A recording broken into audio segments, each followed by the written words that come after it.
कुछ रोज पहले अलग अलग मीडिया रिपोर्ट्स में यह दावा किया गया कि जेल में बंद अतीक अहमद को उसकी पत्नी शाइस्ता ने फोन किया। फोन पर रो रो कर शाइस्ता अपने पति अतीक अहमद से बोली कि उमेश पाल हत्याकांड मामले में बेवजह अतीक ने अपने बेटे असद को घसीटा है। शाइस्ता परवीन ये नहीं चाहती थी कि उसके बेटे असद को उमेश पाल हत्याकांड में घसीटा जाए, लेकिन अतीक अहमद ने अपनी रोती हुई पत्नी को ये आश्वासन दिया कि असद ने जो कुछ भी किया है वो बिल्कुल ठीक किया है। जवाब में शाइस्ता ने अतीक से ये बात कही कि उसको भले ही उमेश पाल हत्याकांड में शामिल होना चाहिए लेकिन गोली नहीं चलानी चाहिए। लेकिन अतीक इस बात से बेहद खुश था कि असद ने उमेश पाल को गोली चलाई और उसने अपनी पत्नी से यह भी कहा कि वो चैन की नींद इसलिए सो पा रहा है कि असद ने उमेश पाल को खत्म कर दिया।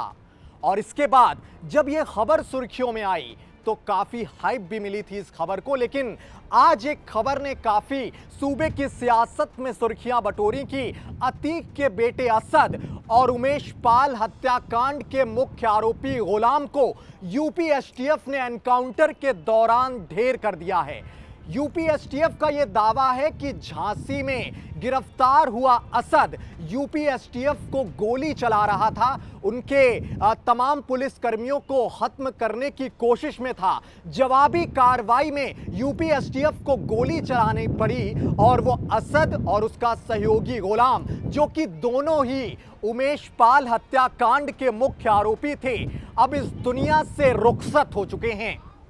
उमेश पाल हत्याकांड को अंजाम देने के बाद करीब 47 दिन से फरार थे असद और गुलाम, जो आज एनकाउंटर में मार दिए गए। आपको मालूम हो कि बीती 24 फरवरी को उमेश पाल, जो कि बीते रोज हुए राजू पाल हत्याकांड के मुख्य गवाह थे, जब अपनी कार से गुजर रहे थे, उस दौरान कार सवार 5 आरोपी आए, जिसमें असद भी मौजूद था, अतीक अहमद का बेटा।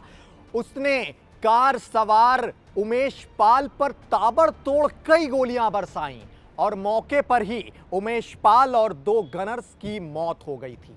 मामला बहुत हाई प्रोफाइल हुआ और अतीक अहमद पर यूपी पुलिस ने सख्ती बरती, लेकिन असद और उसका सहयोगी गुलाम और उसके साथ में 3 सहयोगी और मौके वारदात से फरार हो गए थे और यूपी पुलिस लगातार उनकी तलाश में जुटी हुई थी। लेकिन करीब 47 दिन तक की लंबी तलाश के बाद अब उसके आरोपी को उसके किए की सजा मिल चुकी है।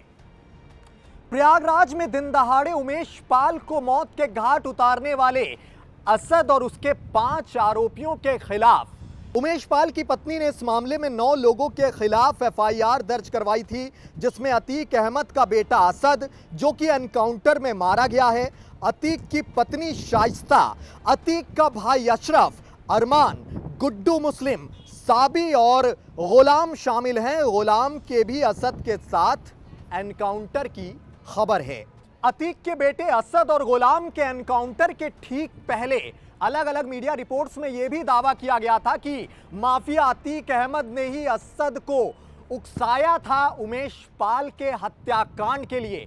अतीक अहमद ने ही अपने बेटे असद से कहा था कि तुम ही पहली गोली चलाओगे उमेश पाल पर, क्योंकि लंबे वक्त से उमेश पाल और अतीक अहमद के बीच विवाद की खबरें भी आ रही थी। और इसके बाद अतीक अहमद ने अपने बेटे असद को ये बात कही थी कि जल्द से जल्द उमेश पाल को रास्ते से हटाना होगा। इसके बाद तमाम आपराधिक मंसूबे लिए प्रयागराज में उमेश पाल की वो पीछा कर रहा था असद कई दिन से। यूपी एसटीएफ की ओर से यह दावा किया गया था कि अतीक के उकसाने पर ही असद ने पहली गोली चलाई थी उमेश पाल पर और उसके बाद मौके वारदात से फरार हो गया था।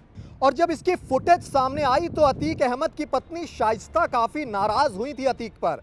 उमेश पाल हत्याकांड को अंजाम देने के बाद पांचों शूटर मौके वारदात से फरार हो गए थे। पुलिस को लगातार इनपुट मिल रहा था कि असद और गुलाम, जिन्हें एनकाउंटर में ढेर किया गया, वो दिल्ली में जाकर छिप गए थे।